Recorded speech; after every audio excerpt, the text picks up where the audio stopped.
کبھی بھی یہ مت سوچنا کہ اللہ نے آپ کو تکالیف سے گزارا ہے تو اللہ آپ کو پسند نہیں کرتا۔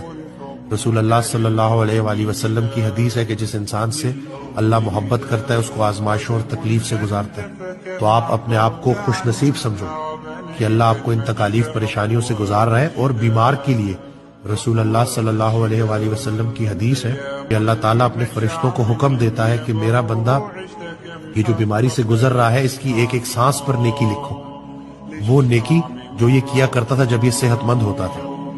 تو ہماری بیماری ہماری کتنے گناہوں کو دھونے کے لیے آئی ہے، کتنے گناہوں کو نیکیوں میں کنورٹ کرنے کے لیے آئی ہے، ہمیں کیا پتا۔ قرآن پاک کی آیت ہے نا کہ میں جس کو چاہوں اندھیروں سے نکال کے نور میں داخل کر دوں، جس کے چاہوں جمی گناہ معاف کر دوں، سارے گناہ معاف کر دوں، اور جس کی برائیوں کو چاہوں نیکیوں میں کنورٹ کر دوں۔